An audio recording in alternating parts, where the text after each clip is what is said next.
reacting angrily to comments made this morning by President Bush.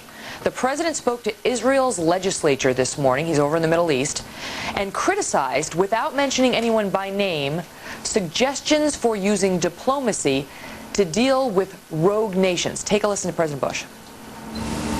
Some seem to believe that we should negotiate with the terrorists and radicals as if some ingenious argument will persuade them they have been wrong all along. We've heard this foolish delusion before. As Nazi tanks crossed into Poland in 1939, an American senator declared, "Lord, if I could only have talked to Hitler, all this might have been avoided." White House spokeswoman Dana Perino now denying that those comments were directed at Barack Obama. For more on this developing story, we're joined by Obama National Campaign co-chair and former Senate Majority Leader Tom Daschel. Good morning, Senator. Good morning. Thanks for being here with us by phone. We heard from the Obama campaign earlier calling that a sad comment and a false political attack. Your reaction? Well, I'm shocked, and I'm actually very, very saddened by what the president has done. This is an unprecedented political attack. He doesn't have to use names to know exactly what he's trying to do. We've never seen a president do that before. I think the ironic thing is that his own Secretary of Defense, just in the last couple of weeks, has done exactly what Barack Obama has called for, and that is to engage with the Iranians. He himself has said that, so he probably ought to start by firing his Secretary of Defense if he takes offense at the positions that Barack has made here.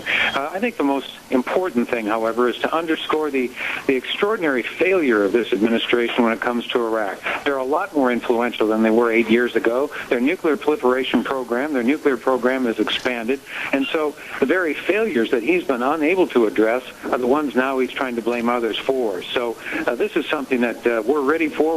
We're going to engage in this debate, but it's really too bad that at this day and at this point to celebrate that the 60th anniversary of Israel this way is uncalled for, and it's very, very disappointing. Senator, you know that, of course, the issue of Iran has been explosive, in particular in the Middle East, and that there has been a lot of criticism of Barack Obama's suggestion that he would meet with leaders like Ahmadinejad. What say you to the viewers watching this program who think that that is fool-headed, dangerous, and the other criticism is that it would lend credibility to a dictator who deserves none? Well, again, as I say, the Secretary of Defense, Gates, has called for something very similar. Others have said the same thing.